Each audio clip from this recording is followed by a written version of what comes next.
Today we will be focusing on non-relational databases. Before we start, let me just do let me just do a recap of what we covered yesterday in today's session. Then we will talk about AWS's offering for non-relational databases, and we will conclude with some key points about selecting the right database. Okay, so this is a summary from yesterday. So what we saw is that to get more value from their data, customers, they are moving to fully managed database services.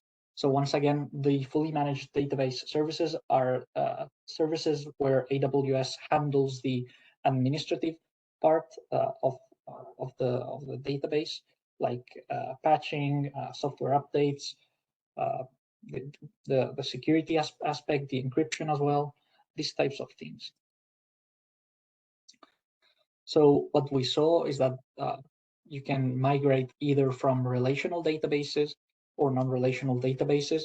So depending on the database that you want to migrate from, be it on-premise or in another cloud, or even inside the AWS cloud, if you're self-managing the database from an EC2 instance. In the case of relational databases, the fully managed AWS's services are Amazon Aurora or Amazon RDS. And now the non-relational database services, if you want to migrate to fully managed services, you could migrate, for instance, to DocumentDB or Elasticache or Keyspaces. There are many others. We will cover some of them in today's session. So we saw this diagram for the relational databases for moving to managed relational databases. Now this is for non-relational databases, but the main premises remain the same. So the main reasons why you would migrate to non-relational databases, first of all, to reduce the database administrative burden. Then there is also no need to re-architect your existing application. You will get better performance, availability, scalability, and security. So for MongoDB, for instance, if you were migrating from either on-premise or MongoDB on an EC2, you could migrate it to DocumentDB or Elasticache if you're dealing with Redis or Memcached. So to get more value from their data, customers, what we saw first, they're moving to fully managed database services. And secondly, they are building modern applications with purpose-built databases. So three main reasons why you should consider purpose-built databases: for scalability, for performance, and for availability issues. I'm not going to repeat myself. We covered this yesterday. Now this is just a list of different technologies. So you have technologies from relational to white column databases, and there at the bottom the different AWS offerings. And the last reason why customers want to get more value from their data, they're also breaking free from legacy databases. So what we saw is that legacy databases, they are very expensive. They also have high vendor lock-in. They are proprietary. So once again, this was covered yesterday, but I just want to remind you. Now the challenge is obviously moving to open source databases, but with commercial grade performance and reliability. So this is not that easy to do. At Amazon.com, we have managed to do this, but after a lot of fine-tuning. Now this is just a diagram, once again, showing the different types of offerings in databases. And then obviously the first step you want to take when designing your application is to select a NoSQL versus a SQL for your new application. So this was the summary of yesterday's session. Sorry, let's now move into the first part, which is Amazon DynamoDB. Okay, excuse me, Alex, please. Excuse me. Okay, yeah. So as yesterday, if you find anything that you want to have clarification in Arabic, so let us know, let me know please, and we can make any translation.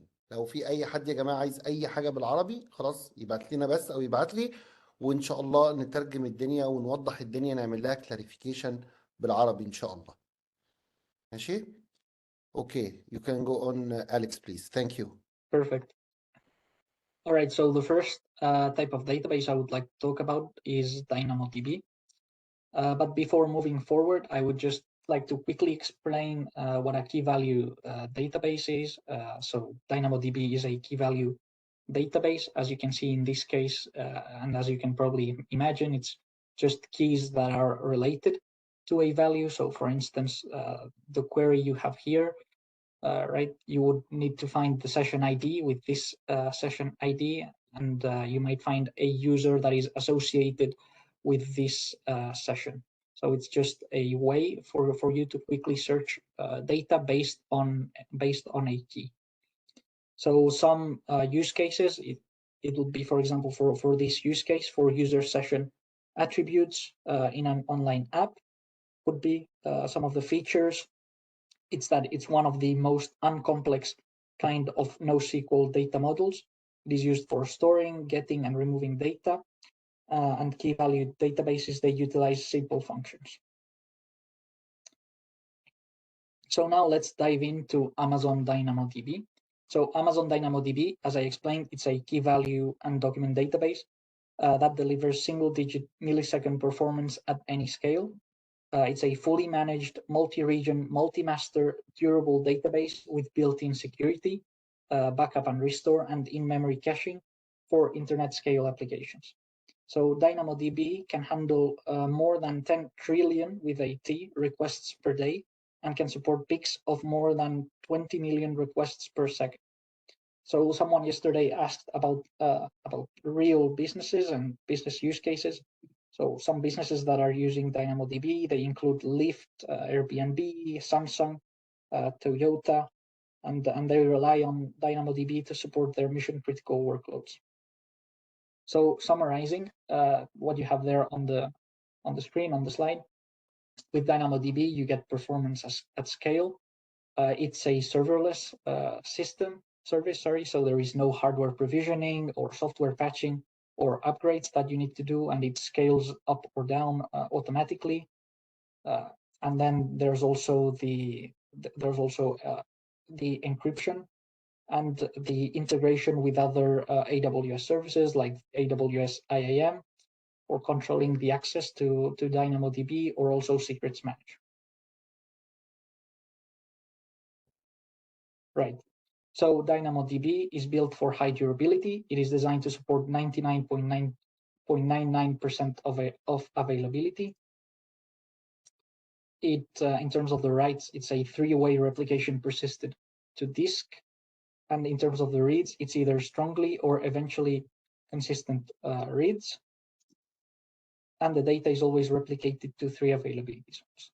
So now we will see what this means. So let's suppose we have this data, right? So the data is order ID 1, customer ID 1, and this is some type of code. Now the data is inserted into DynamoDB. So now under the hood, what is happening is that the data goes to partition B, but now the data is also replicated to 2 other availability zones.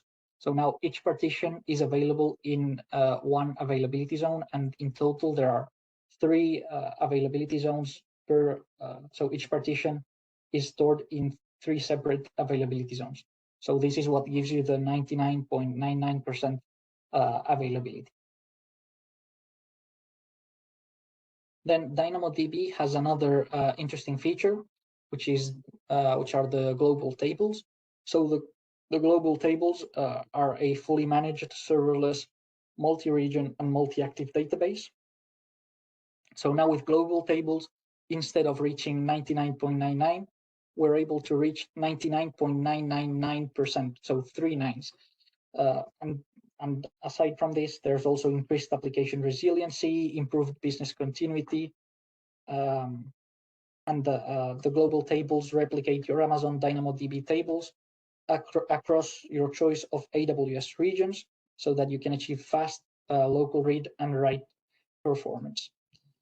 So global tables are used because in the rare event of a single region failure, so once again, this is very, very unlikely that it could happen, but if one whole region goes down, then there will be no need for database failover, as the global tables will automatically read and write data to any replica table.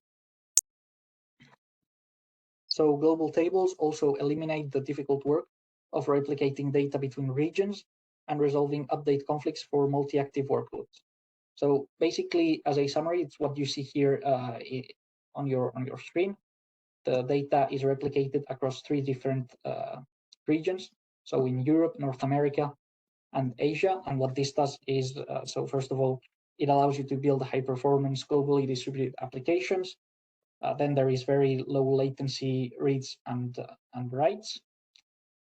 It is disaster-proof, so if one whole region goes down, you can keep on functioning with the other 2. And it is easy to set up, and once again, there are no application rewrites that are required for this. Now, I would like to talk about the DynamoDB Accelerator, also known as DAX. So the DAX is a fully managed, highly available in-memory cache. So this is a cache for DynamoDB, and DAX delivers up to 10 times performance improvement. So now, instead of milliseconds latency, we go to microseconds latency, even if there are millions of requests per second.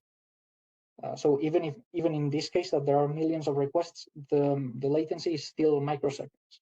So DAX does all the heavy lifting required to add the in-memory acceleration to your DynamoDB tables, and developers do not need to manage cache invalidation or data population, so that you can focus on building the applications and not having to manage the cache, as it is easily as you can easily integrate it with other DynamoDB API calls.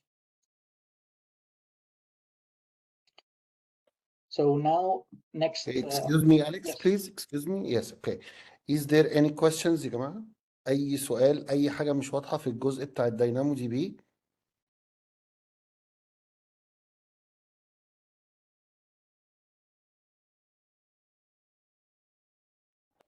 دكتور تامر اتفضل دكتور تامر.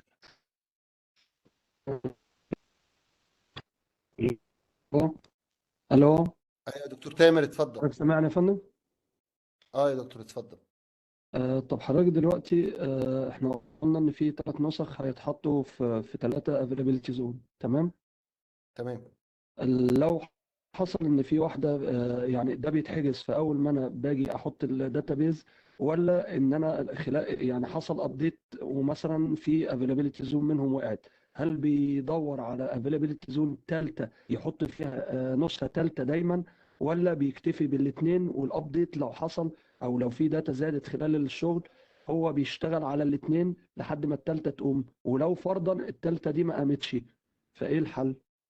شكرا لحضرتك. طيب شكرا.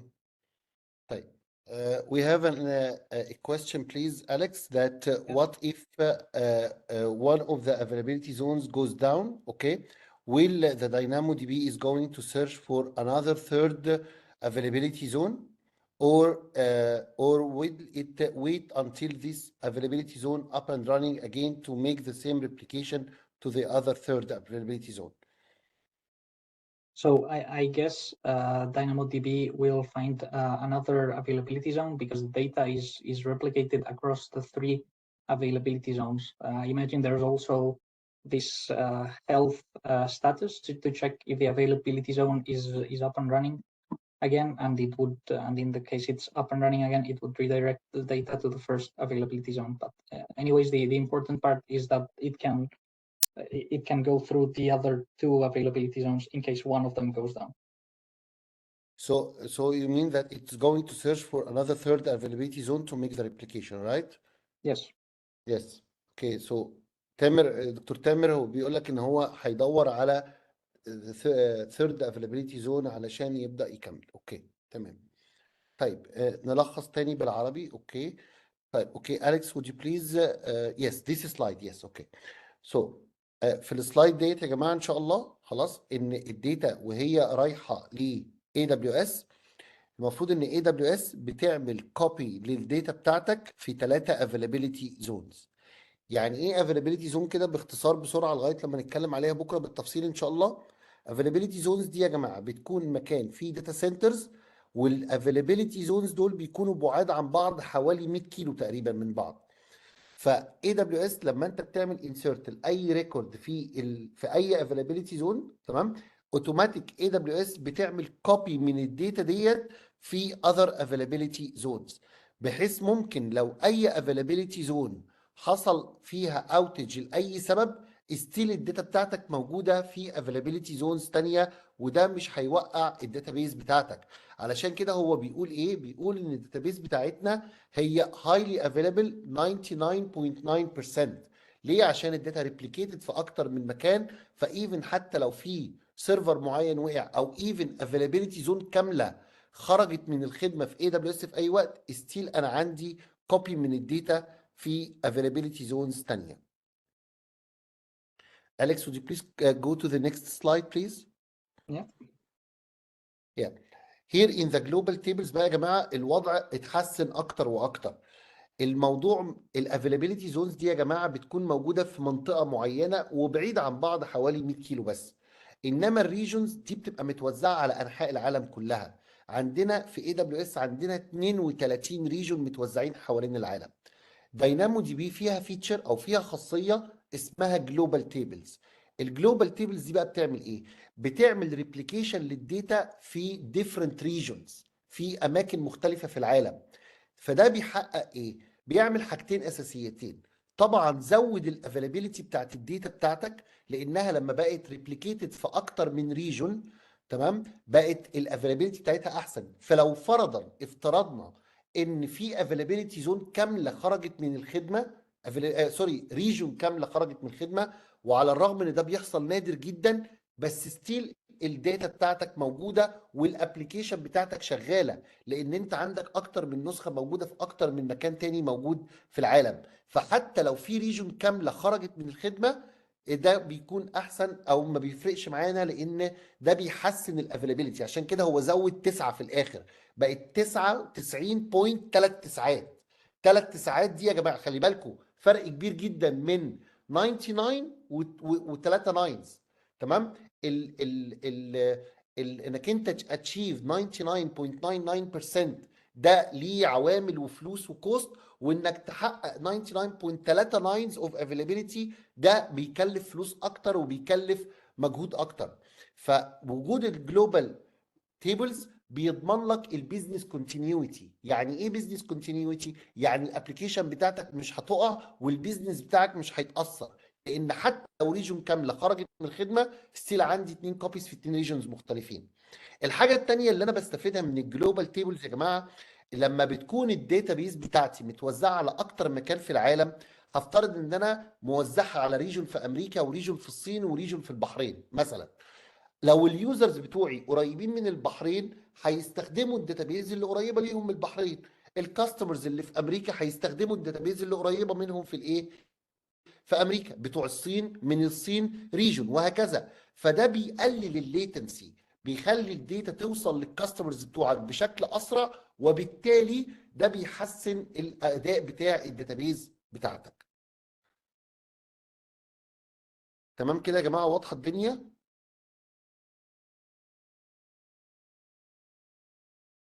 حاجه تاني كده ولا كده الدنيا متلخصه كويس؟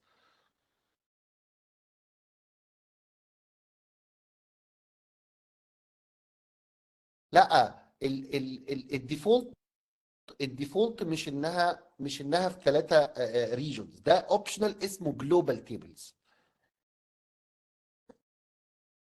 That's from 219 الريجون يا جماعه دي فيتشر تانية خلاص، عشان الناس بتسال ان هل ده الديفولت بيهيفير بتاع الداينامو دي بي؟ الديفولت بيهيفير في اكتر من افيلابيلتي زون.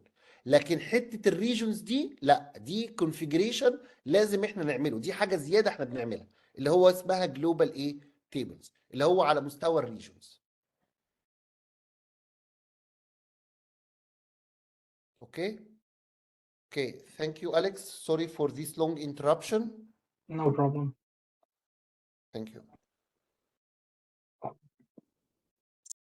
Okay, now I want to talk about Amazon Document DB. So now the central concept here is document databases, and the main concept here is document and what is a document. So depending on what you read, you will get different details of this definition, but in general, what we can assume is that documents are encodings in XML, YAML, or JSON. So this would be considered a document, and document databases are a bit of an extension of key value databases. So now we have Amazon Document DB. This is the fully managed service, and Amazon Document DB with it has MongoDB compatibility. It is a fast, scalable, highly available, and fully supported document database service that supports MongoDB workloads. So Amazon Document DB is designed from the ground up to give you performance, scalability, and availability you need when operating critical MongoDB workloads at scale. So Amazon Document DB is designed for 99.99% availability as well. And now it replicates 6 copies of your data across 3 availability zones. So 6 in 3 availability zones. Like with most databases, you can use AWS Database Migration Service for free for up to 6 months to migrate your on-premise workloads to Amazon Document DB. So summarizing what is on the slide, Amazon Document DB handles millions of requests per second with millisecond latency. Once again, you don't need to re-architect or rebuild anything. You can just use the same code, drivers, and tools that you would use with MongoDB. It also integrates with other AWS services, like also the security services as well. Okay, so just a reminder from yesterday as well. These are some of the requirements from internet scale applications. So they need to serve. I will go over it fast. They need to serve a multitude of users. You need to be. They need to be able to handle large data volumes, even up to petabytes sometimes. They need to be globally accessible. Their performance and latency needs to be either in the milliseconds or microseconds, depending on the use case and industry. And you also need to take into account other types of devices like Internet of Things devices. So now these are some things that developers do to reduce the latency. So they use in-memory databases or caching and data grids. They can also use specialized hardware such as multi-core processors or GPUs or accelerators, or they might take a more data-based approach with data reduction techniques such as sampling or aggregation. So there are also other things. These are also other things that you can do to reduce the latency in your application. All right, so now moving on to the next. Yes. Sorry, let's just take the break here, if it's okay. Yes, sorry, I didn't realize. Oh, it's okay. Yes, it's yes, just right please. on time. 15 minutes break and we come back. All right, Yes, please. perfect.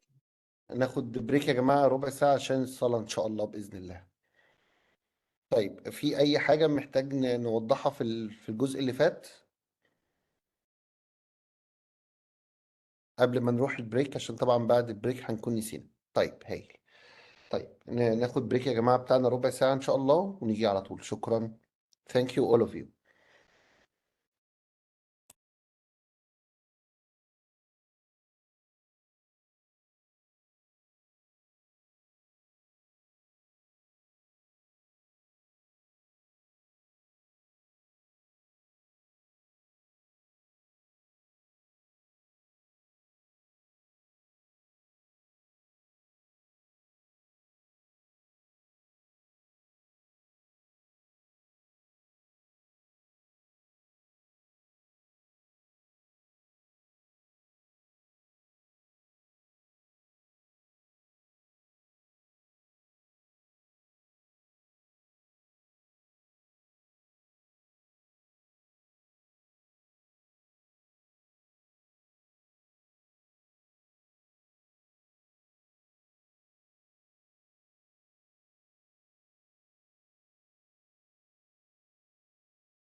I think we Okay, can. so let's start please. Yes, Okay. yes, we can start. Yes. Exactly. يلا نبدأ يا جماعة إن شاء الله.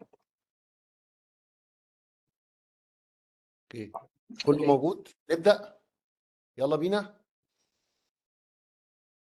Okay, so let's start, Alex, please. Thank you. Perfect.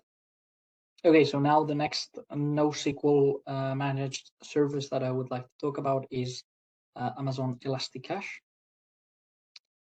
So Amazon Elasticache offers fully managed Redis and Memcached. So if you're not sure what Redis and Memcached is, I have a slide after this one explaining the main differences between the two, but they are just caching mechanisms. So with Elasticache, you can seamlessly deploy, run, and scale popular open source compatible in-memory data stores. So you can build data-intensive applications or improve the performance of your existing applications by retrieving data from high throughput and low latency in-memory data stores. So once again, to relate all this to the business side a bit more, some business use cases where Elasticache has applications include, for example, gaming, ad tech, e-commerce, healthcare, financial services, and also Internet of Things. So Amazon Elasticache for Memcached is a Memcached compatible in-memory key value data store, and it can be used as a cache or a data store. So once again, Elasticache is a fully managed service that makes it easy to deploy, operate, and scale in-memory data stores. And so some of the key benefits of Amazon Elasticache include, first of all, it's Redis and Memcached compatible. So with Amazon Elasticache, you get native access to Redis or Memcached in-memory environment. So this enables compatibility with your existing tools and applications. Second benefit is the extreme performance. So Amazon Elasticache works as an in-memory data store and cache to support the most demanding applications, requiring also sub-millisecond response times. And another benefit is that it's fully managed, like the other services we have been talking about. And finally, it is easily scalable. So Amazon Elasticache can scale out, it can scale in, and it can scale up to meet the fluctuating application demands. So this is a comparison between Redis and Memcached. So both of them are popular open source in-memory data stores, and they are caching mechanisms. They are both easy to use and they offer high performance, but there are some differences that you need to consider when you're choosing an engine.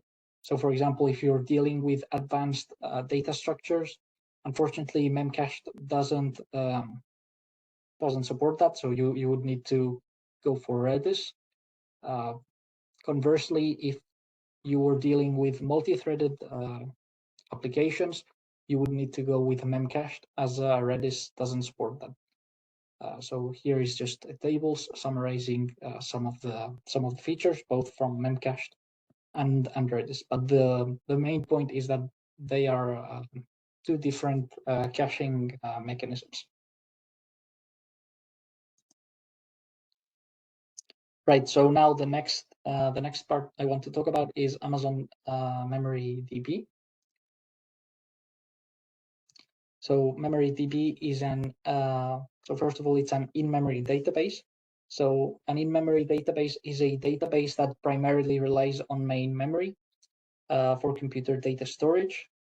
And the difference between an in-memory database and a traditional database management system is that a database management system employs a disk storage mechanism. So in-memory databases are faster than disk-optimized databases because the disk access is slower than the memory access, and the internal optimization algorithms are simpler and they execute fewer CPU instructions. So memory database is fully compatible with open source Redis. So you can use flexible Redis data structures. It can handle 13 trillion requests per day, and it can support peaks of 160 million requests per second. and it scales easily from just a few gigabytes to over 100 terabytes per cluster. You can also achieve microsecond read latency, single-digit millisecond write latency, high throughput, and multi-AZ durability with MemoryDB. So MemoryDB stores the entire dataset in memory, which enables this ultra-fast performance and uses a distributed transactional log to provide durability. So some of the main use cases for using MemoryDB. So for instance, high performance use cases like web and mobile or retail, banking and finance, also gaming, and then media and in the entertainment industries. Some key benefits from Amazon MemoryDB include, first of all, it's Redis compatible. Secondly, the ultra-fast performance. So you can access data with microsecond read and single-digit millisecond write latency. It can handle, as I said, 13 million requests per day and 160 million requests per second. And then it is highly available and durable. So MemoryDB stores your data in memory and uses a multi-AZ transactional log for fast database recovery. It is also easily scalable and easy to migrate, like with other database services.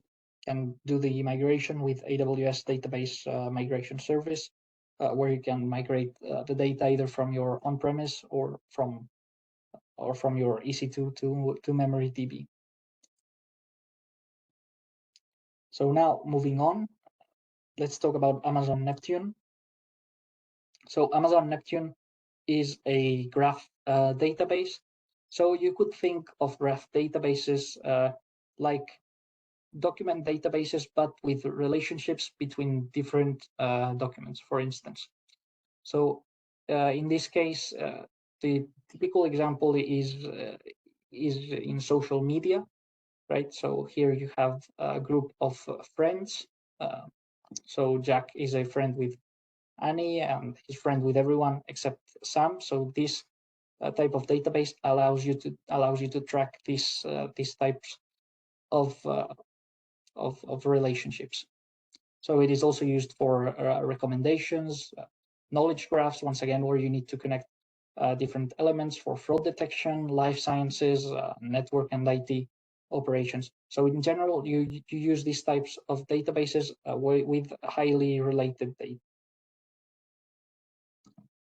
So Amazon Neptune is a fast, reliable, fully managed graph database service that makes it easy to build and run applications that work with highly connected datasets.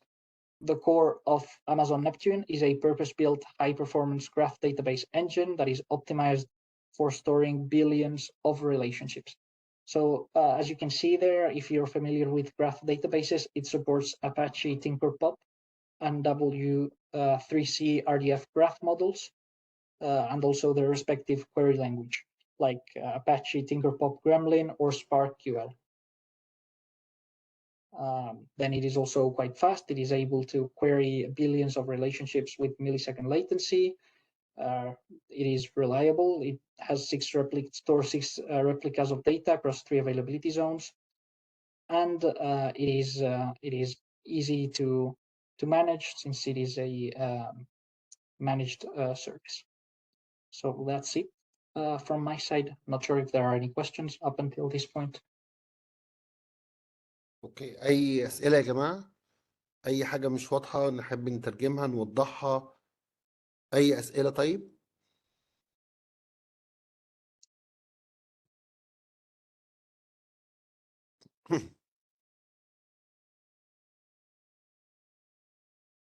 طب الدنيا ماشيه كويس؟ يعني اتاكد بس كده، ردوا عليا بس نتفاعل مع بعض عشان اتاكد بس ان الدنيا تمام.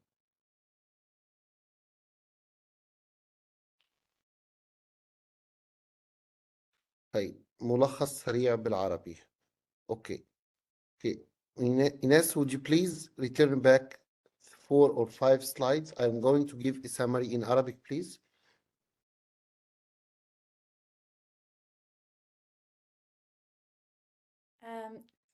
Of course. Until when do you want me to go? MariaDB, Neptune. اوكي اسلام، عايز نبتدي من فين؟ نبتون كويس ولا نبدأ قبل كده كمان؟ حابين نبدأ من فين يا جماعة؟ ولا عايزين على كل اللي فات بعد البريك؟ كل اللي فات بعد البريك ولا في حتة معينة عايزين نعيدها؟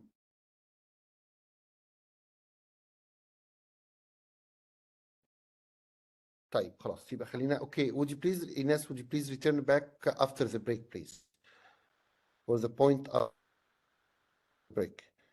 Exactly.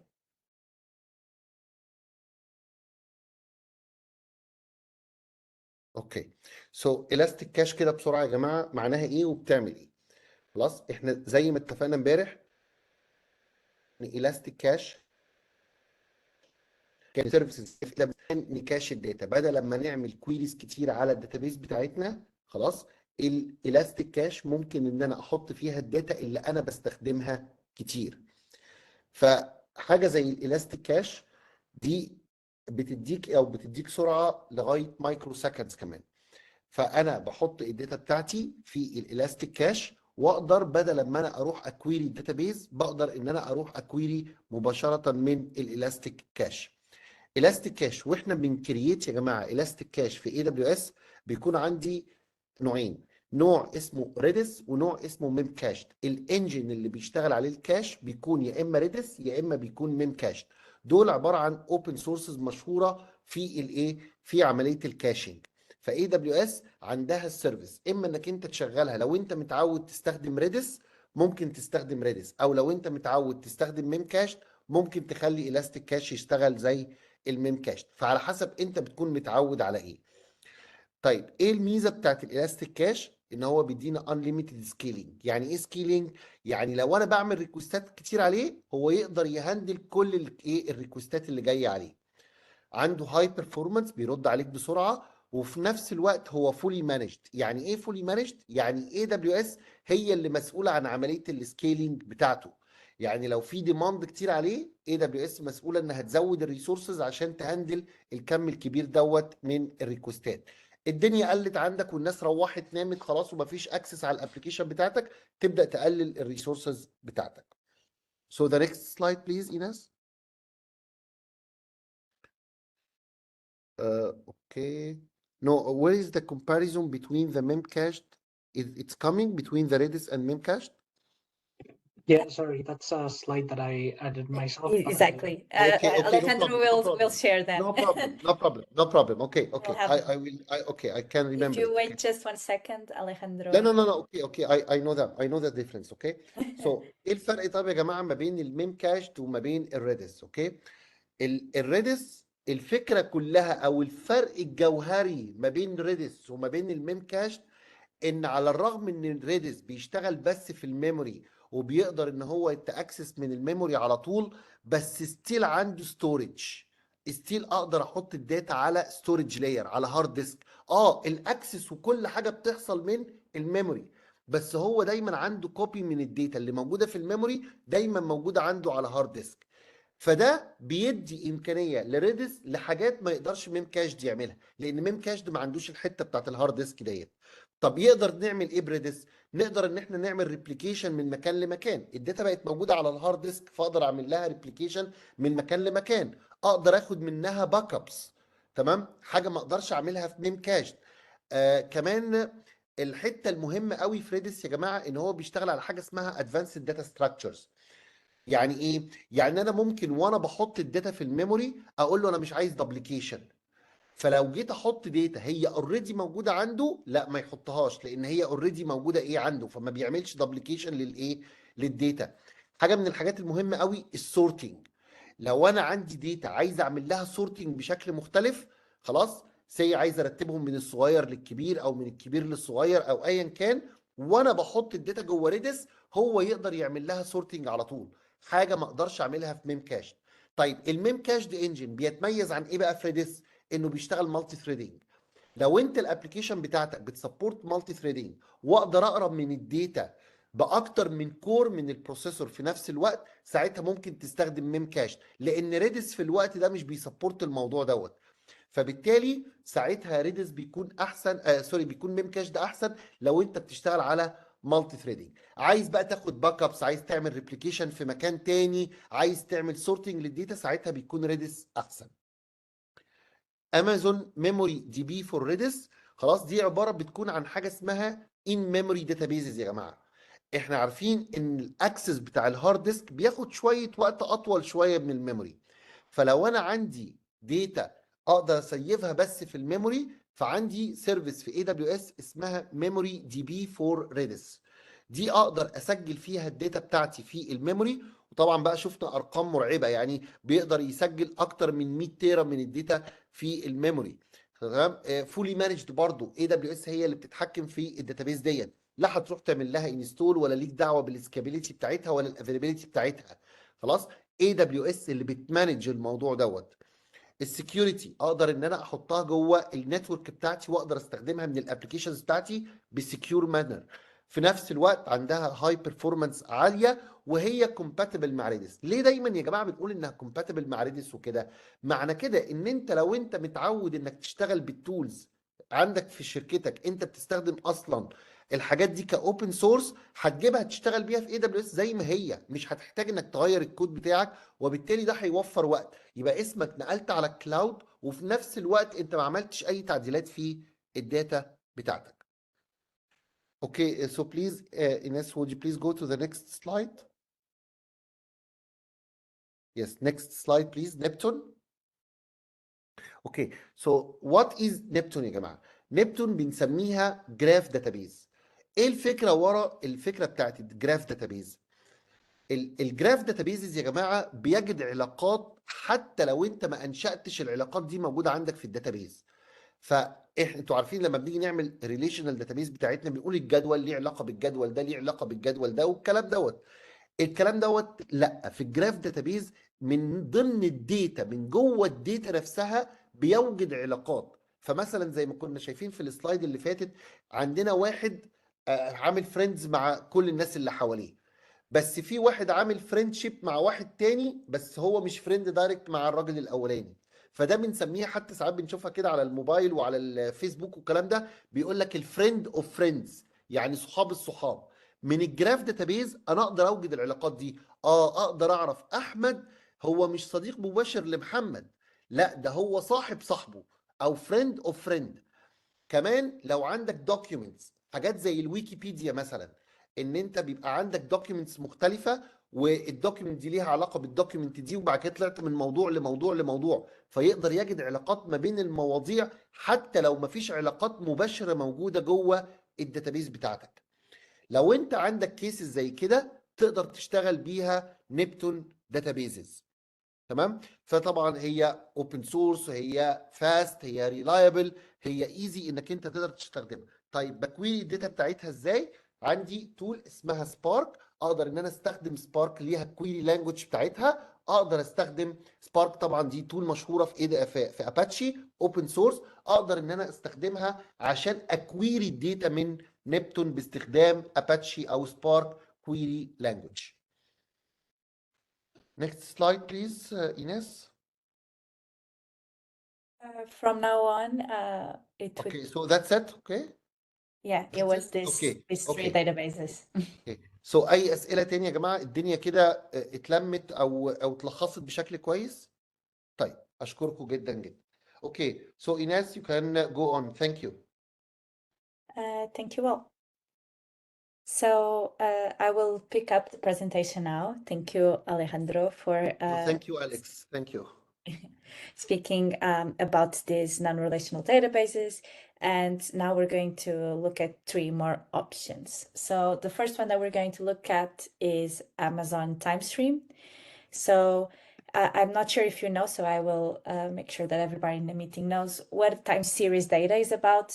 So it's also referred to as timestamp data, and it's a sequence of data points that are indexed in time order. And these data points are typically consisting of successive measurements made from the same data source and over a fixed time interval. And then they can be used to track changes over time. So to do this today, customers are building applications that need to analyze this time series data, and they're using either their existing relational databases, which we saw yesterday, or existing commercial time series databases. We noticed that neither of these options were ideal. So relational databases and data warehouse manipulate individual data items stored in rows and columns. And this is unnatural when it comes to time series data because time series data has specific characteristics. If you're familiar, this will not be rocket science, but time series data typically arrives in the time order from a number of sources. It is append only, and the queries are always over a time interval. So we always want to know specific information, for example, what happened in the last minute, in the last hour, because we're receiving this time series data successfully, and we'll do a query always over a time interval. And while relational databases can store this data in the rows and columns that we are used to, it will be inefficient for processing the data, as customers will need to create custom columns and indexes over the data so that it can be easily queried and then analyzed. In addition to this, analyzing this type of data requires statistical analysis techniques, which could be something like smoothing, approximation, interpolation, and, for example, finding outlier data points. So relational databases aren't usually the right fit for this. With this, developers will have to write then a complicated application code to be able to do the joint operations needed to analyze this data. And this will not be ideal because at the end, time series data is fast moving data. So you are receiving it in intervals, and it won't be ideally processed, like with the performance that we expect. However, the options that we have available today, when it comes to time series databases, they don't seem to be offering the same scale, availability, and reliability, which we would need in a production workload.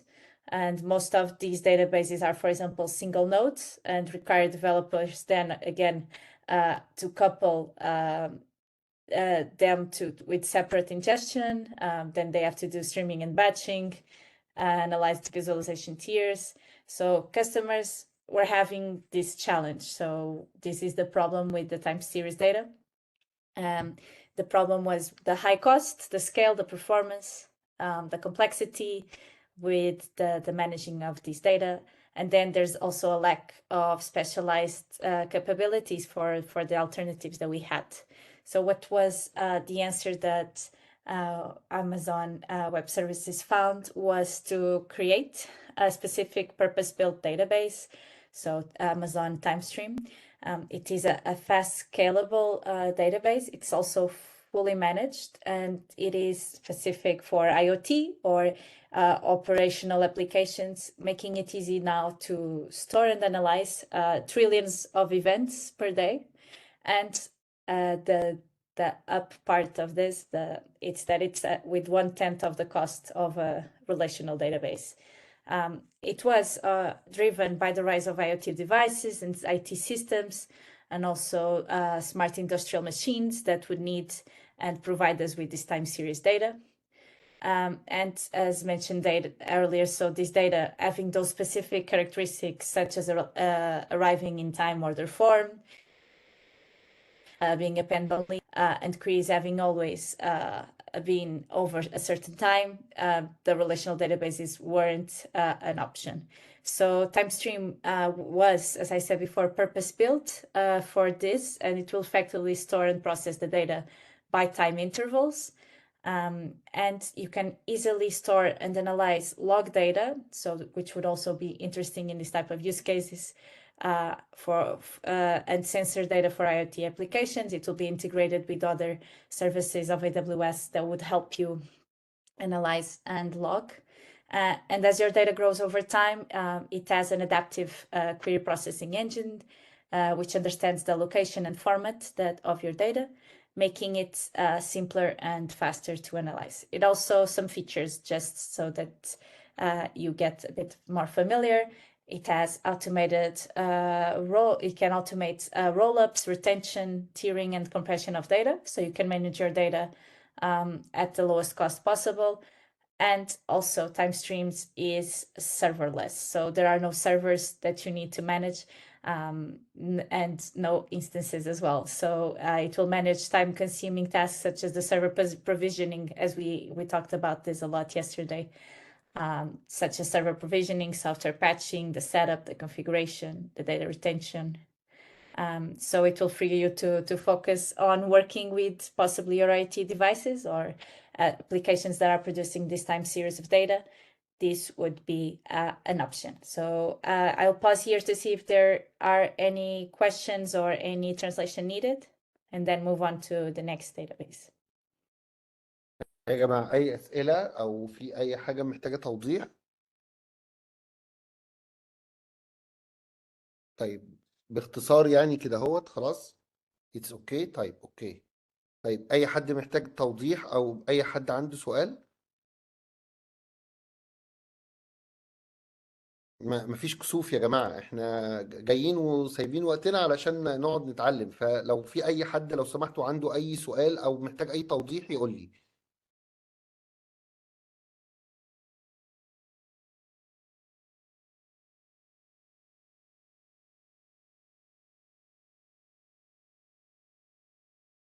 طيب تمام تمام.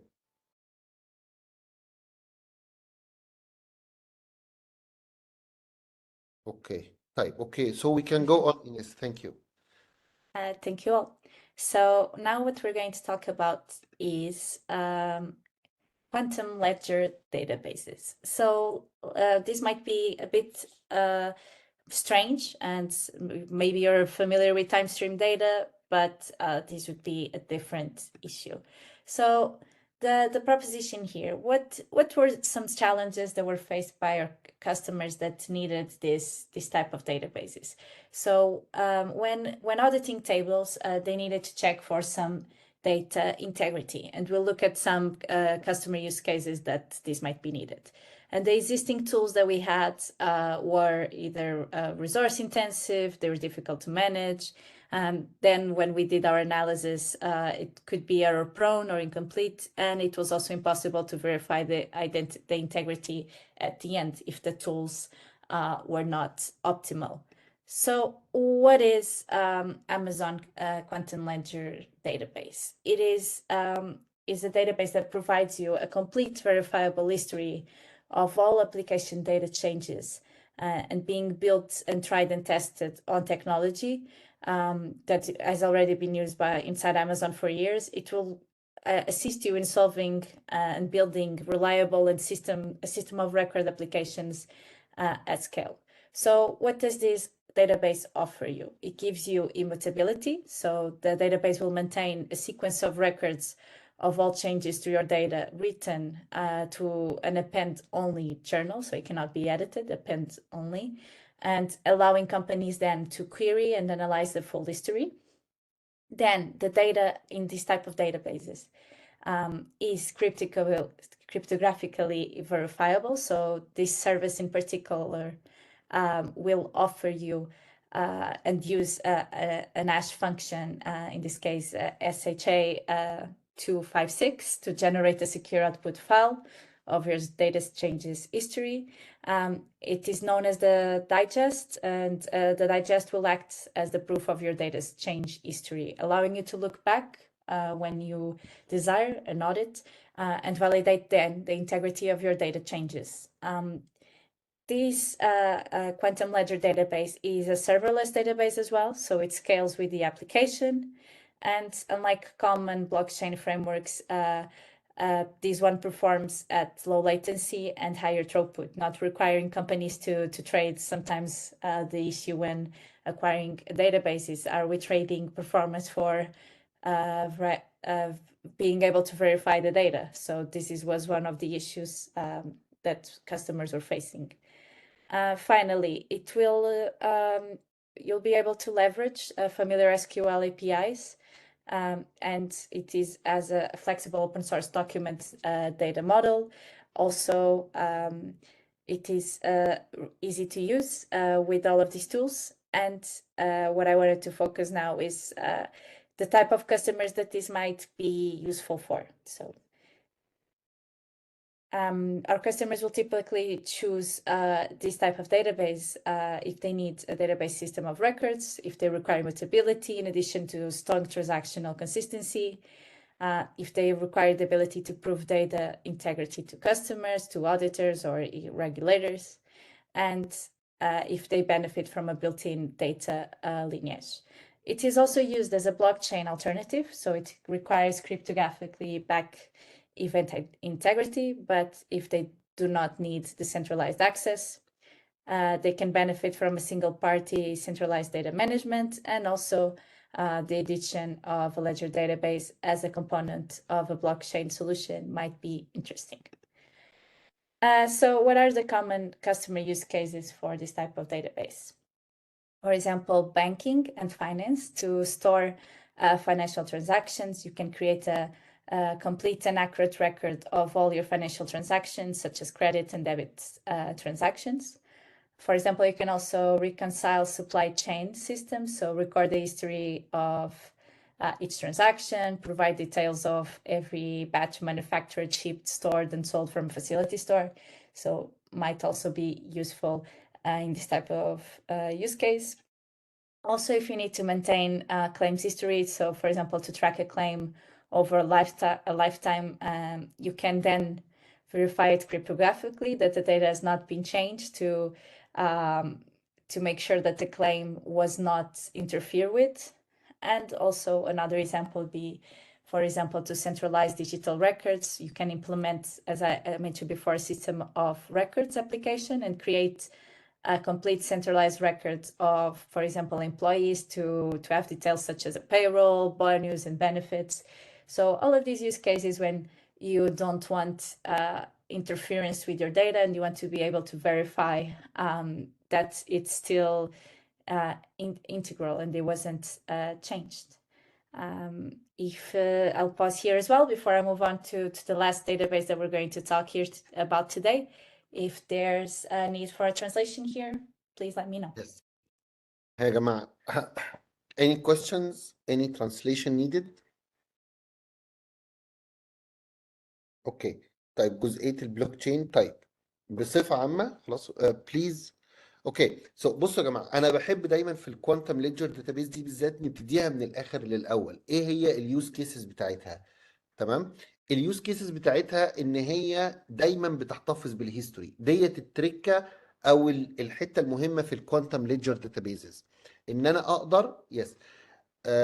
اقدر ان انا استخدم الكوانتم ليدجر داتابيزز ان انا بحتفظ بالهيستوري. فتخيل انت في بنك وعايز يبقى عندك هيستوري لكل الترانزاكشنز اللي انت بتعملها وايه اللي حصل على حسابك، او مثلا في مريض في مستشفى عايز تبقى عارف الهيستوري بتاعته كلها، الكلام ده كله. فبتكون ساعتها احسن حاجه الكوانتم ليدجر داتابيزز لانها بتسيف كل الترانزاكشنز اللي بتحصل عندك وبتكون الداتا كلها كونسوليديتد. يعني مثلا سي ان انا مثلا الحساب بتاعي كان فيه 1000 جنيه فخصمت منه 100، بعد كده 150، بعد كده 200، بعد كده 400. هتلاقي ان لازم في الاخر مجموعهم يطلع ال1000 اللي كانت موجوده في ال ال ال المبلغ الاساسي. وعشان كده الكوانتم ليدجر داتابيزز بتستخدم دايما في الهيستوريكال داتا بتاعه الداتا بتاعتك. فمن ضمن مميزات الكوانتم ليدجر داتابيز مثلا اللي موجوده في AWS ان هي immutable and transparent. يعني as long as الترانزاكشن حصلت واتسجلت جوه الداتابيز بتاعتك ما ينفعش تتغير تاني خلاص، ما فيش حد يقدر يعمل عليها ابديت. فبالتالي ترانسبيرنت، في شفافيه في الموضوع. اي حد عايز تقول له الهيستوري بتاعت الترانزاكشن، ايوه اتفضل اهي الترانزاكشنز بتاعتك، ما فيش حد اكيد سرق منك حاجه، ما فيش اي حد اخذ منك حاجه. تمام. في نفس الوقت هو الكريبتو جرافيكال فيريفايبل ان الداتا بتكون كريبتوجرافيك وبتكون تشيند ومرتبطه كلها مع بعضها، فبالتالي بتكون الداتا كلها بتاعتك سيف هايلي سكيلابل. تمام. بتكسكيوت مرتين الى اكتر 3 مرات ترانزاكشنز عن الليدجر داتابيزز العاديه او البلوك تشين، وهنتكلم حالا عن البلوك تشين في السلايد اللي جايه. الايزي تو يوز، انا اقدر اكويري الداتابيز بتاعتي. فاكرين لما قلنا في نبتون علشان خاطر اقدر اكويري الداتابيز لازم اتعلم حاجه تانية اسمها اباتشي كويري لانجوج، تمام؟ فلازم اتعلم كويري لانجوج جديده عشان اعرف اسحب الداتا من نبتون.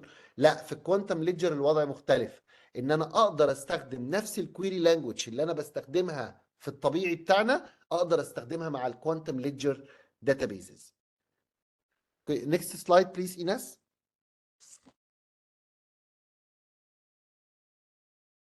اوكي، ايه بقى الفرق ما بين الداتابيز الكوانتم ليدجر وما بين البلوك تشين، او ازاي ممكن ان انا استخدمها كالترناتيف للبلوك تشين؟ اول حاجه ان هي بتريكواير كريبتوجرافيكال باكد ايفنت انتجريتي but don't need decentralized access. البلوك تشين عامه يا جماعه بيكون في الداتابيز بتاعتك بتكون موجوده في اكتر من مكان، انما الكوانتم ليدجر انا هقدر استفيد بنفس الافاده اللي موجوده عندي في البلوك تشين، زي ان انا بيبقى عندي هيستوري للديتا وهيستوري للترانزاكشنز بتاعتي، بس في البلوك تشين بتكون متوزعه على اكتر من سيرفر. في الكوانتم ليدجر داتابيزز انا بقدر استفيد بنفس الفكره، بس كلها بتكون سنترلايزد على الكوانتم ليدجر داتابيز بتاعتي. فبنفيت فروم سنجل بارتي سنترلايزد داتابيز مانجمنت. يبقى هقدر اكويري الداتا بتاعتي بدل ما بكويرها من اكتر من مكان زي البلوك تشينز، لا انا بستخدم نفس الفيتشرز، ان انا عندي الداتا بتاعتي هيستوريكال وكلها موجوده وكونسوليديتد، بس اقدر اكسسها من مكان واحد واقدر امانج الداتا كلها بتاعتي من مكان واحد. في نفس الوقت الكوانتم ليدجر داتابيز نفسها ممكن تستخدمها ككومبوننت من الكومبوننتس بتاعت البلوك تشين بتاعتك. فهو ده الفكره او العلاقه ما بين الكوانتم ليدجر داتابيزز مع الفكره بتاعت انها ليه ممكن تبقى بلوك تشين الترناتيف، انك تستخدمها بدل الكوانتم بدل البلوك تشين. اتمنى كده الدنيا تكون واضحه. why it's called quantum مش عارف بصراحه. ايناس do you know why it's called quantum database؟ I do not. When Amazon Web Services chooses هم the سموها names. quantum ledger database. They called it quantum ledger databases. Okay. Okay, so thank you. So you can continue. أي سؤال تاني يا جماعة قبل ما نكمل؟ الدنيا كده وضحت؟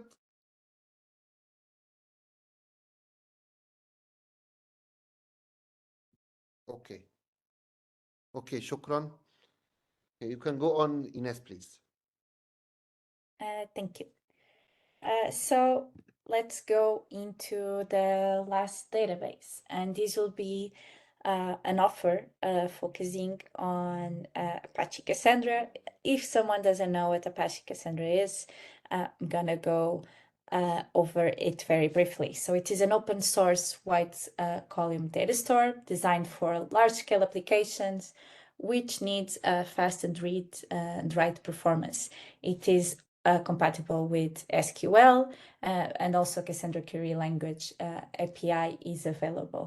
Common use cases for these would be user profiles, device metadata, event logging, and although this seems like a use case, a valid use case, there are still challenges when managing Cassandra. So when you want to deploy, configure, or manage the software, you would need specialized expertise, which could be something difficult to find in the market or within your teams. Also can become complex to scale down the clusters to optimize your resources. There's some difficulty with the version updates because of sometimes a clunky rollback feature that is no longer compatible. Then when you need to restore your data, it is very error prone. And also something when it comes to security, there is no built-in encryption support to protect your data. And at the end, the benefits of moving to a cloud solution, usually managed one, would be that you no longer have to patch, update, and maintain your cluster infrastructure, which is something that happens when you use Apache Cassandra directly. So Amazon Key Spaces for Apache Cassandra would be the solution for this use case. It is scalable, highly available, and it is in the end a managed Apache Cassandra compatible database service. So you would be able to run your Apache Cassandra, but on AWS and in a managed way. It is a useful solution for those that are currently running Cassandra on premises or already in the cloud. It will bring you the performance, manageability, and scale, and also security of your Cassandra, but as a managed database. As the name says, it is compatible with Cassandra, but also with the open source Cassandra API, enabling customers to keep using the same application code without changes. Also, Apache 2.0 license drivers, and also the tools that they're using today. It is serverless, as the other options that we saw during the last part of the section. So the customers wouldn't need to provision and configure the clusters of Cassandra, or having to add or remove nodes manually, rebalance the partitions as the database traffic scales up and down. Also provides customers with a single-digit millisecond performance at any scale, and the tables can scale up and down automatically based on traffic, which would be also an advantage. It offers both provision and on-demand capacity mode, so you can optimize your costs by specifying the capacity per workload, or if you do not have a workload that you can estimate how much capacity you would need, you can pay for only the resources or applications you use using the on-demand capacity. Customers that have existing Cassandra tables running on premises or in EC2 will be able to migrate these tables to key spaces easily using common Cassandra migration tools. If you're already using this Cassandra data store, you could be familiar with them. And also, when key spaces needs to be integrated, there are other services in AWS that could help you. For example, CloudWatch for logging and performance monitoring, and then IAM for access management, and also the key management service for managing encryption keys used when encrypting your database, which would be also one advantage of using key spaces for Apache Cassandra. You'd be able to encrypt it with a managed key or a key that you would deliver to AWS to encrypt your data. So this is Apache Cassandra. We are almost finishing up the theoretical part of this session, but I'll pause here for any doubts or translation. Yes, okay. So في أسئلة كده في الشات يا جماعة. تمام، يعني إيه serverless concept بالعربي؟ تمام، serverless يا جماعة هو عبارة عن concept ان انا اقدر اشغل الكود بتاعي من غير ما اقدر او من غير ما اشغل سيرفرات عندي. هو الفكره كلها في ايه؟ هو انا بشغل سيرفرز ليه يا جماعه؟ انا بشغل سيرفر في الاخر عشان عايز ارن كود. الكود ده بقى بيعمل ايه؟ مش مشكله. الفكره ممكن ان انا برد على واحد باعت لي ريكويست عن طريق الانترنت، ممكن ان انا برن كود عشان بعمل بروسيسنج للداتا بتاعتي، ممكن بعمل كود عشان بعمل شويه كالكوليشنز او شويه احصائيات.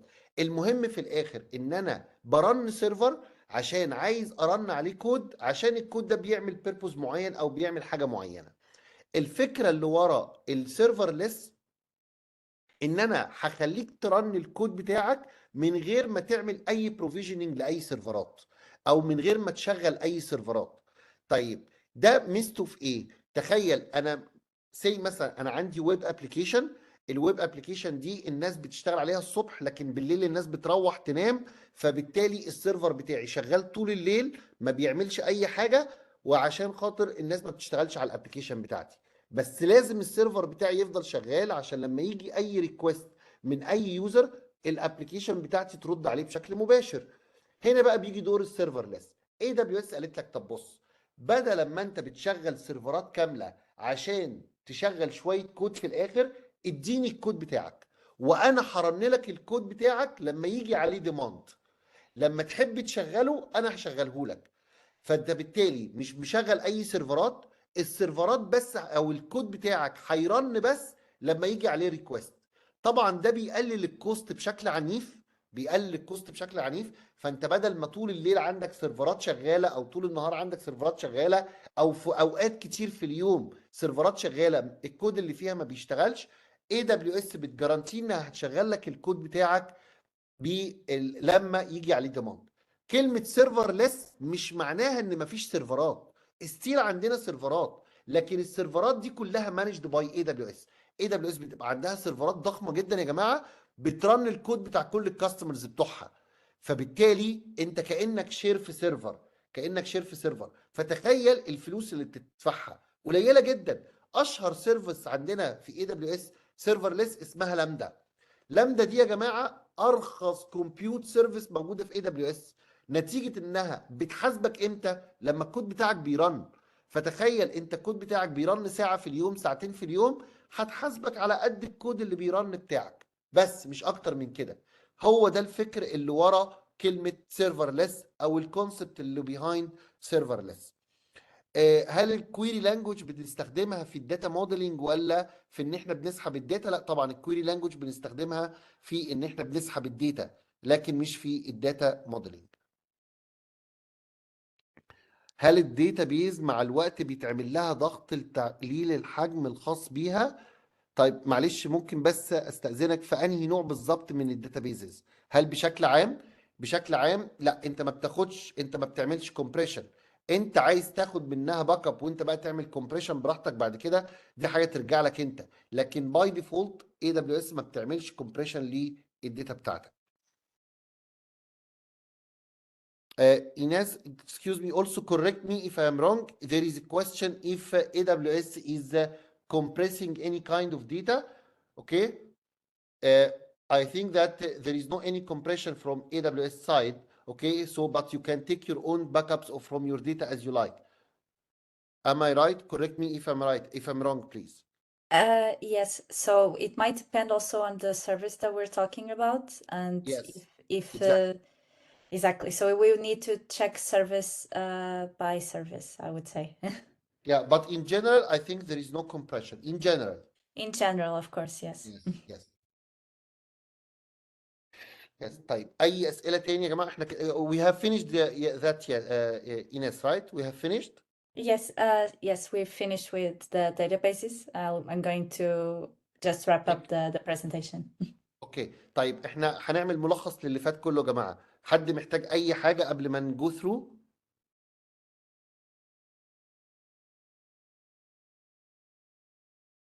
كله تمام إن شاء الله؟ طيب اوكي. طيب طيب طيب دكتور مروة، انا اعتقد جاوبت على سؤال حضرتك. هو الكويري لانجوج بتستخدم في الداتا موديلنج ولا في سحب الداتا؟ لا، انا لما بحب اقرا الداتا بقراها باستخدام الكويري لانجوج لسحب الداتا.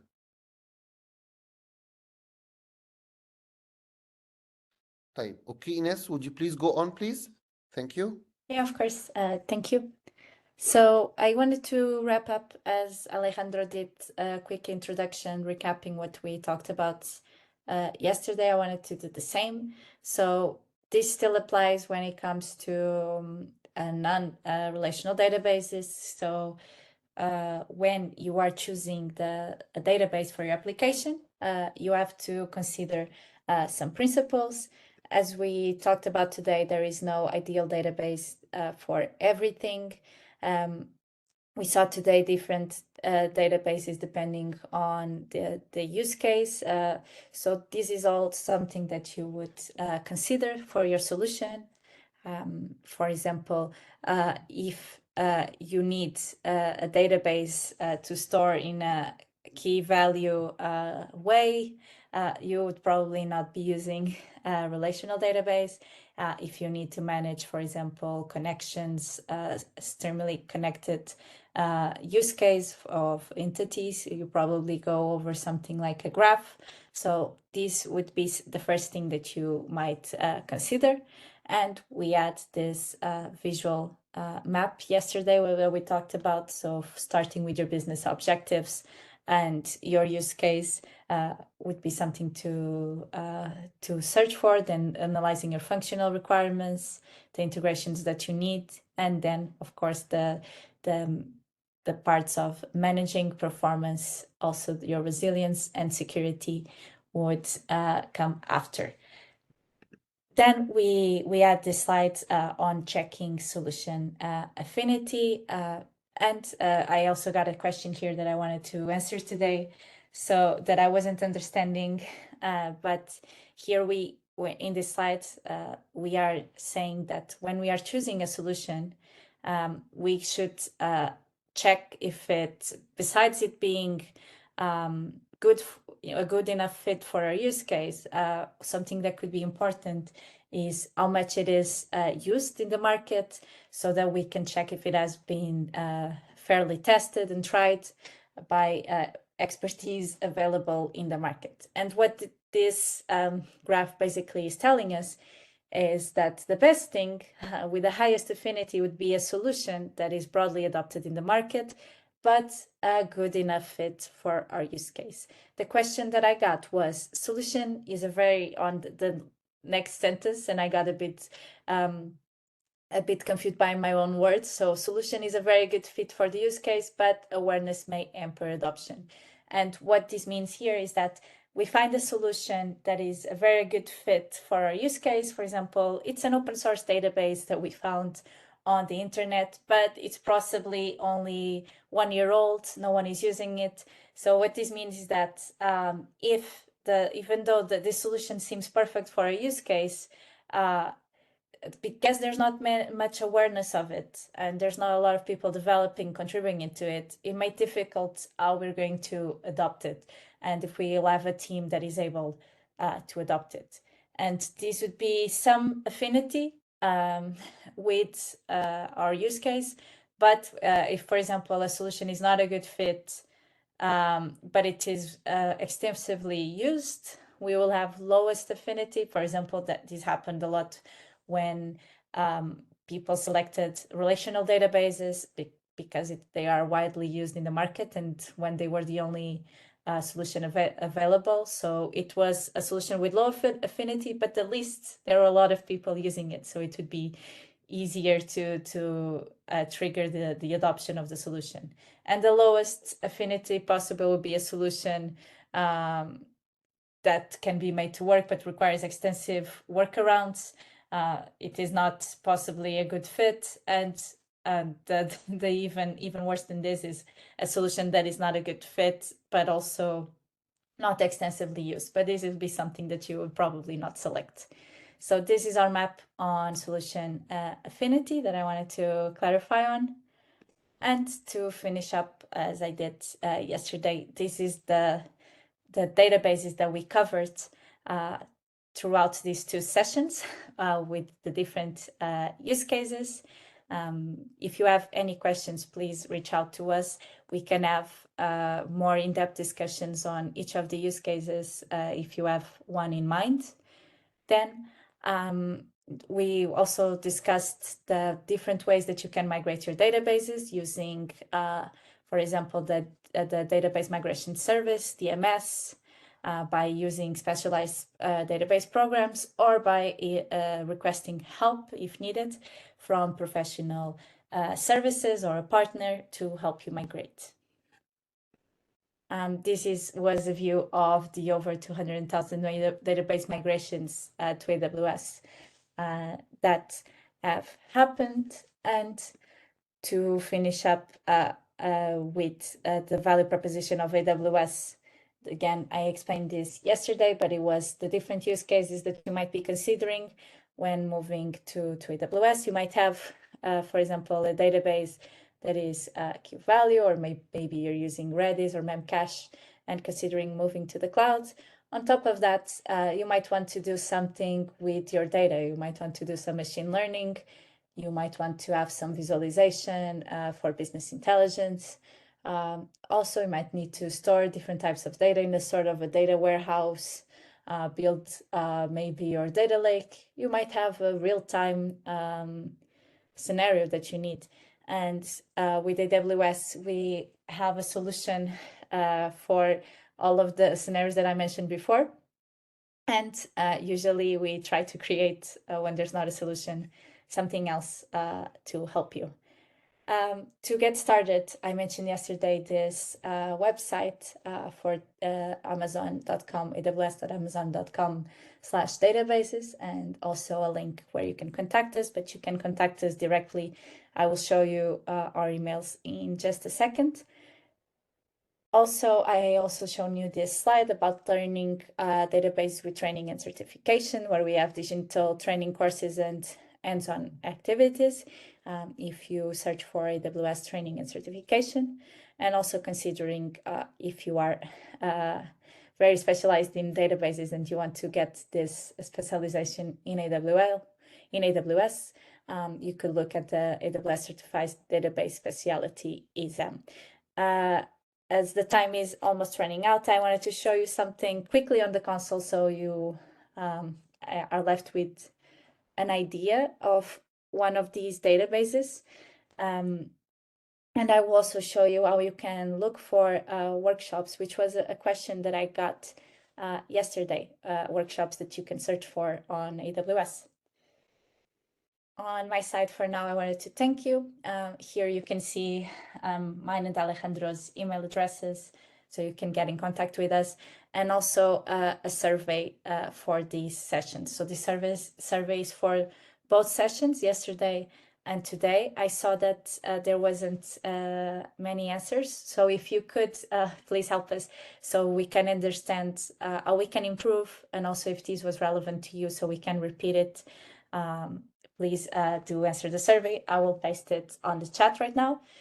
We'll pause a minute for questions, and then just because of time, I will go to the console to show you some things.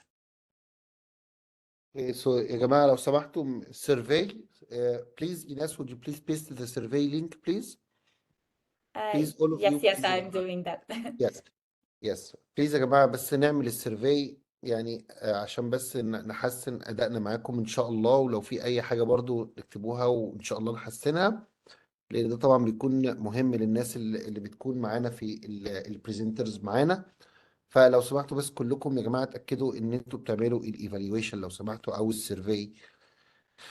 طيب دلوقتي إيناس هتورينا كده ديمو صغير، فلو حد عنده أي سؤال قبل ما نروح للديمو لو سمحتوا يسألوا.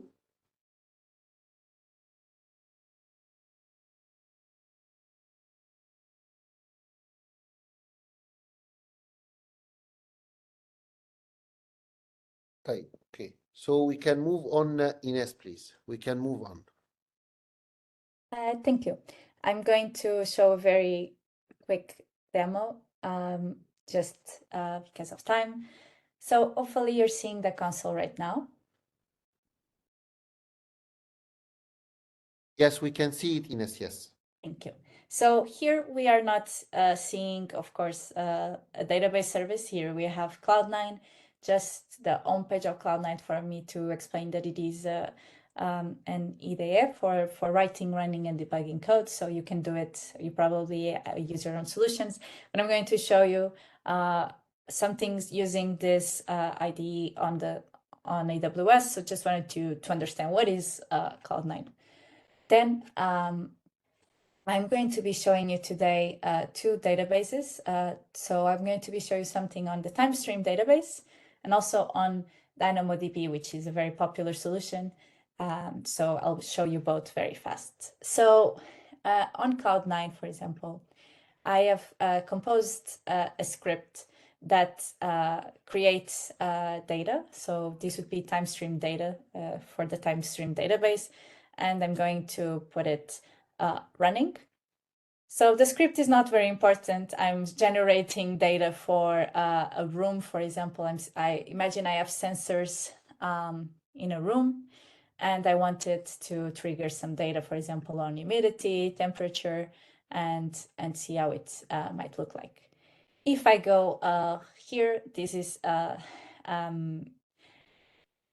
subscription that I have because I have I'm throwing this data and it is arriving to a topic. So imagine an MQTT queue and receiving this this type of data, just so we see that the script is actually working. And I'm going to stop it now.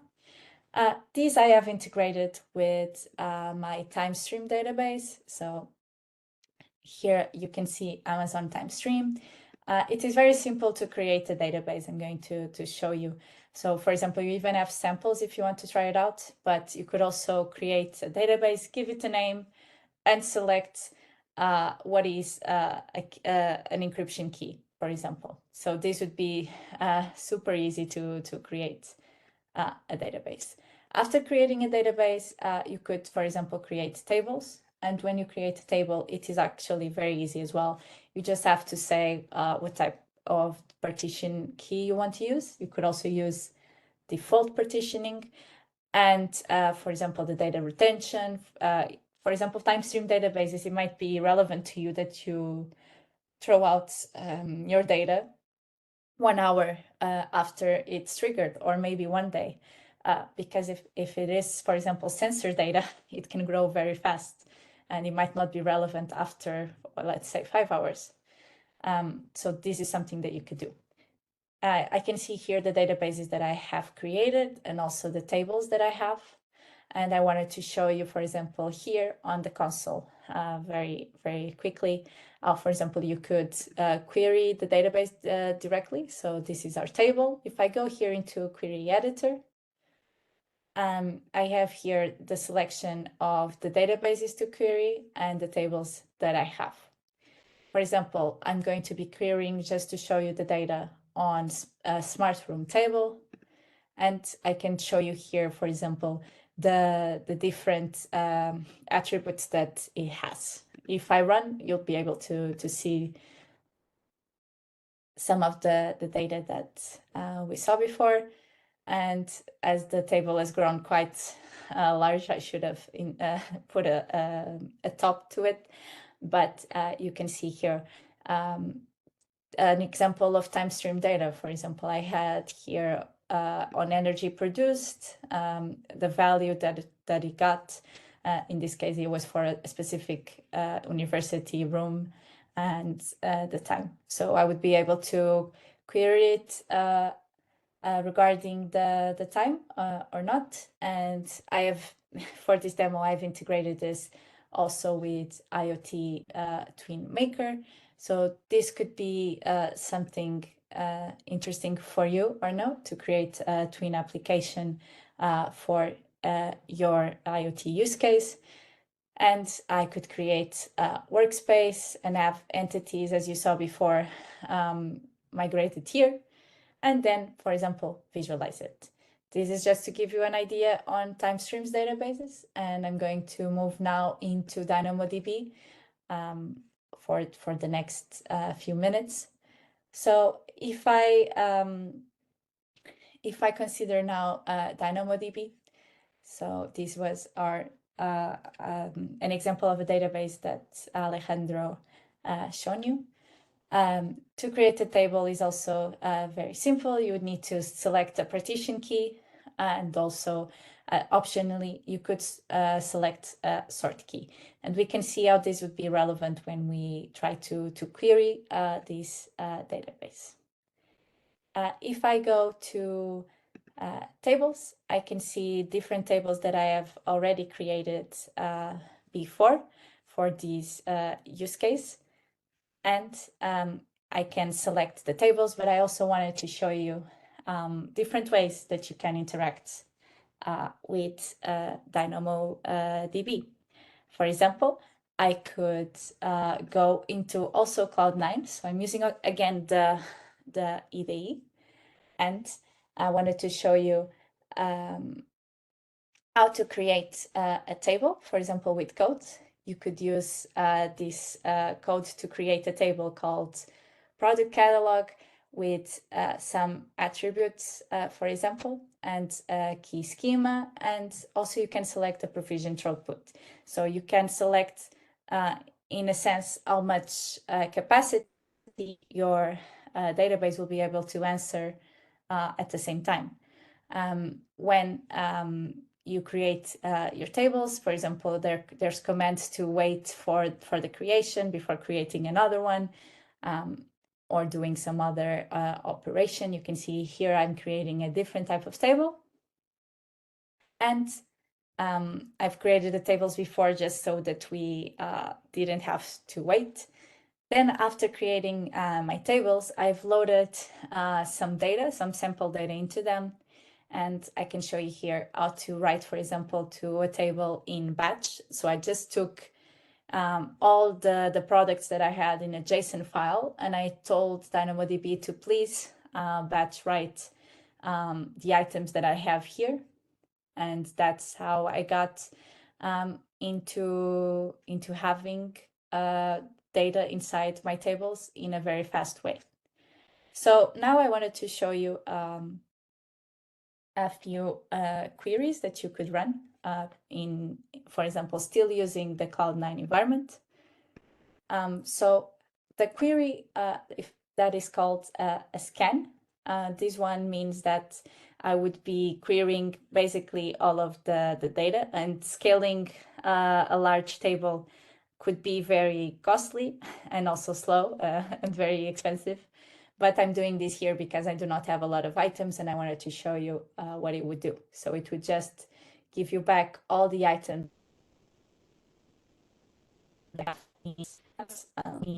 This is not the only thing I can do. I can get, for example, a specific item of my database by using AWS DynamoDB get item. Because we don't have a lot of time, I'm going to show you now on the console, because this was also a question that we got yesterday.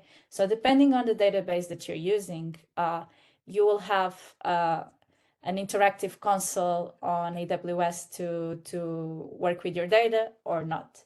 So in this case, we do. So let's go into DynamoDB and select, for example, our product catalog table. When I open up my product catalog table, I can see that I have a partition key, ID, and I can, for example, select explore table items. What will happen is that I'll be able to see my items right here. So I can see different attributes that I have, and they're not specifically columns, but the attributes of each item. I can select an item, and for example, I could edit the item right here. I could edit the different fields that it has, save and close, and it would be updated. There's also a JSON view for editing my attribute, my item in this case, and some attributes that I want. So this would be also something how you could do it visually. Then let's go back so I can show you something else. We can also query our tables directly from here. For example, let's go into this table specifically, and let's go into querying this table. I'm going to explore table items, and you can see we had the operation of scan, but I actually don't want to scan the whole table. So I'm going to query my table. And as you can see, I can query my table through using the partition key, which I'm going to be using right now. For example, let's query. We had 4 items. So what would happen in this table if I select the partition key DynamoDB thread 1?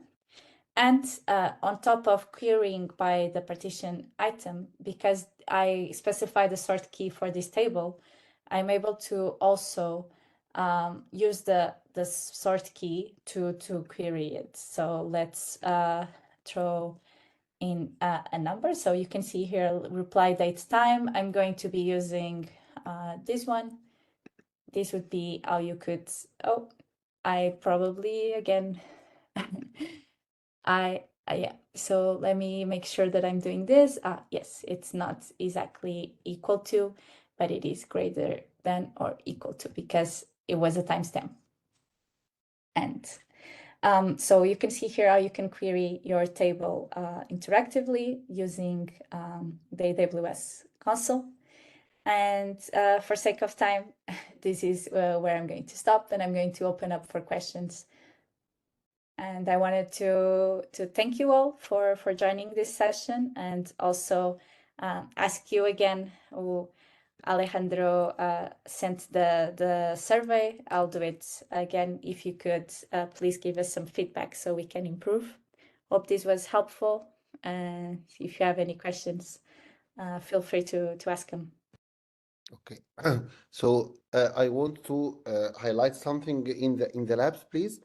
يا جماعة الجزء اللي اتعمل في العملي لو خدنا بالنا وهي بتعمل كويري اختارت البارتيشن كي والسورت كي، دول بمنتهى البساطة كده عشان ما نتلخبطش. خلاص، دول زي البرايمري كي في الداتابيز بتاعتنا.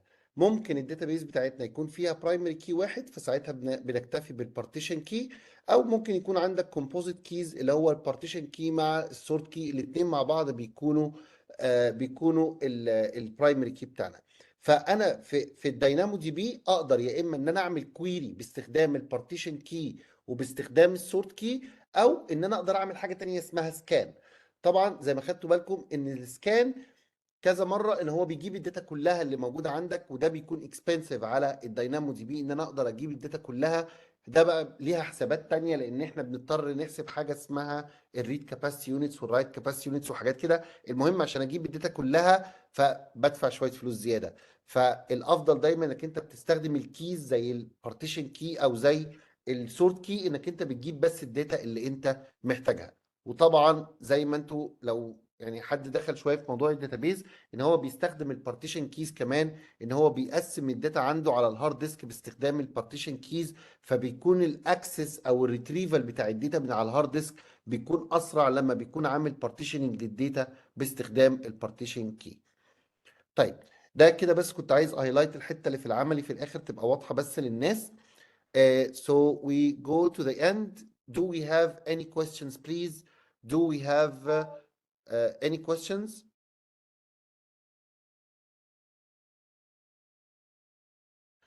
Okay, Dina. Okay, we can handle that in the next Thursday. Okay, between each other. Okay, so we can handle that in next Thursday for non-ICT sessions. For sure, we can do that. Okay, so if there is no any questions for Ines, so thank you, Ines, for you very much. Thank you for Alex also, or Alejandro. Okay, Yes, thank you exactly. also very much. Okay, thank you for both of you. Ines, really, I have one question for you. Why you have a very good user interface in your management console? Oh, it just changed. It was like yes, 2 but days ago. it's not changed in my region yet. Yes. Okay. Oh, yeah, but I So, was also surprised, and although it looks yeah, it's great, not applied in I'm a my bit region. confused Okay. when using it. But for sure the user experience has improved. But it will take some time for us who are adapted to the other one. Okay, great. Thank you. Thank you very much Thank you for all. Ines. Thank you for Alejandro. Thank you for all of you. شكرا لكم كلكم يا جماعة، ونتقابل بكرة على خير مع بعض بإذن الله. شكرا جدا يا جماعة.